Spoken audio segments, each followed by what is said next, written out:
The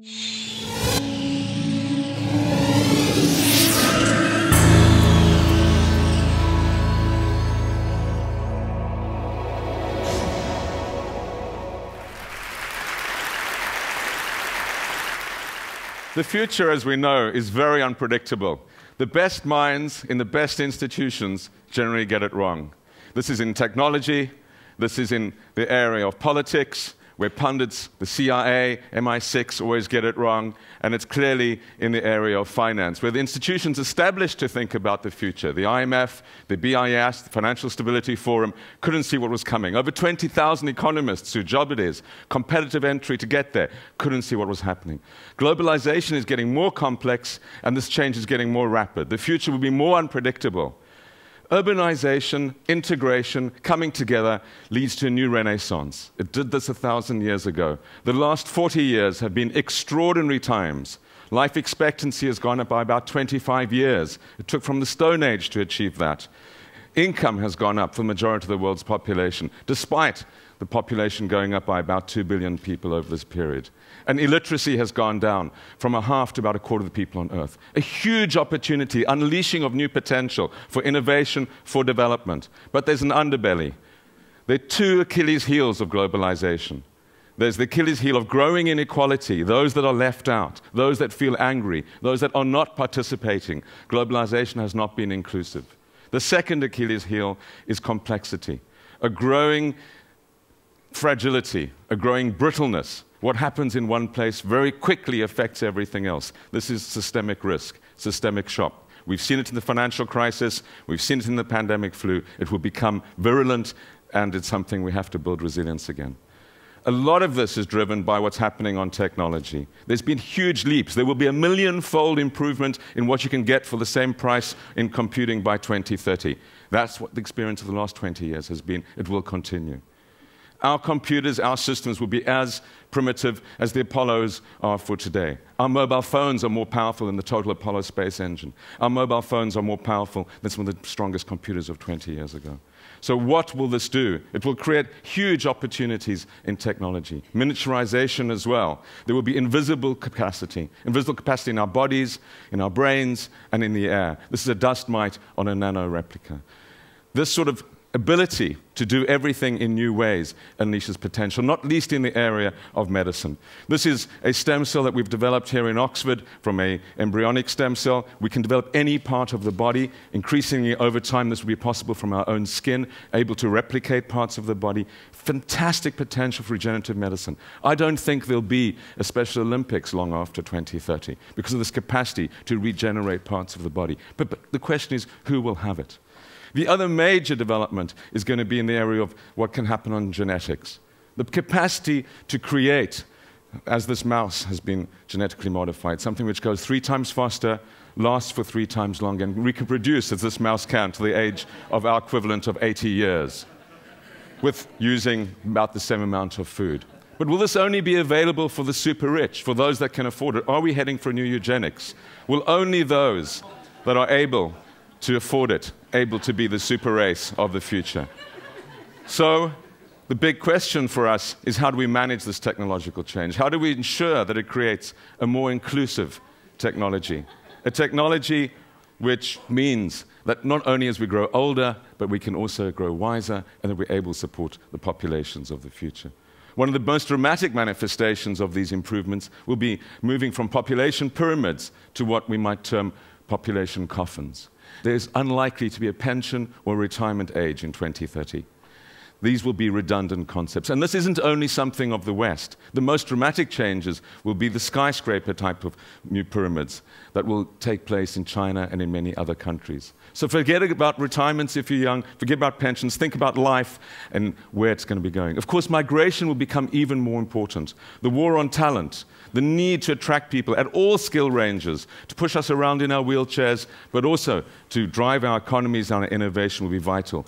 The employment in the rich countries will go down from about 800 to 700 million over these people.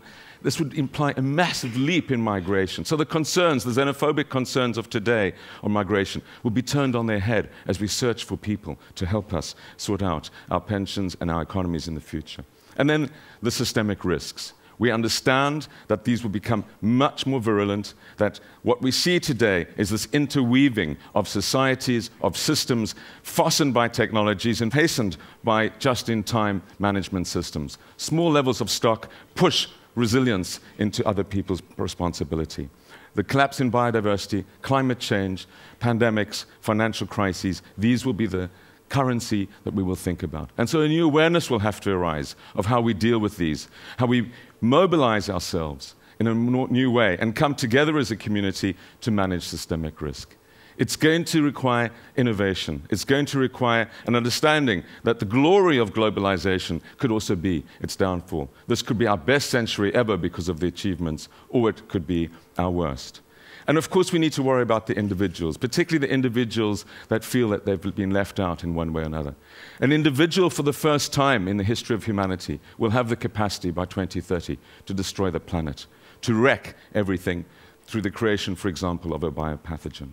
How do we begin to weave these tapestries together? How do we think about complex systems in new ways? That will be the challenge of the scholars and of all of us engaged in thinking about the future. And the rest of our lives will be in the future. We need to prepare for it now. We need to understand that the governance structure in the world is fossilized. It cannot begin to cope with the challenges that this will bring. We have to develop a new way of managing the planet, collectively, through collective wisdom. We know, and I know from my own experience, that amazing things can happen when individuals and societies come together to change their future. I left South Africa, and 15 years later, after thinking I would never go back, we had the privilege and the honor to work in the government of Nelson Mandela. This was a miracle. We can create miracles collectively in our lifetime. It is vital that we do so. It is vital that the ideas that are nurtured in TED, that the ideas that we think about, look forward and make sure that this will be the most glorious century and not one of eco-disaster and eco-collapse. Thank you.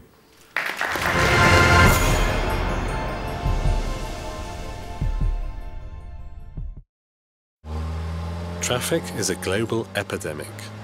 US traffic is creating 45% of the world's air pollution. In the UK, time wasted in traffic costs $20 billion a year. Would you pay for cleaner air and a faster commute? Stockholm put it to a vote. I voted for it, yes. I voted for it. I vote for it. We're not old enough to vote. Vote. We had to do something in Stockholm to improve the environment and to get a better flow in the traffic. We put a price on taking your car into the central parts of Stockholm, and we call that congestion charges. If you start a system like this and it doesn't work on the first day, then you will be in big trouble. It must be perfect from day one. There are 18 entry gates to the city. Each is equipped with cameras. Pictures are taken of the rear and front license plates.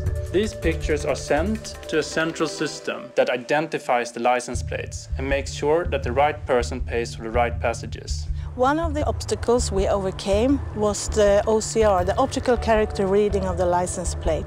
We went out to IBM's global organization and the R&D centers and find a very good software we could use. And we managed to implement it in 2 months' time. This is the heart of the system where all images and passages are being processed. Over 99% of all pictures are correctly identified.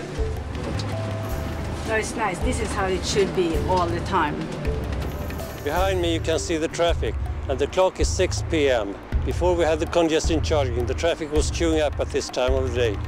Jag tycker det är en bra idé. I think it's a good idea because I think that we should take care of the environment in the city. The traffic went down with about 22% and the air pollution was about 14% better. It's a huge international interest from different parts of the world, from the United States, from Latin America, from China, and it's really a pleasure to tell people not what we are planning to do, but what we actually have done in Stockholm. I voted for it, yes I did. Not my husband, so but I did. I think he is not thinking like me for the future. I'm thinking for the children and the grandchildren.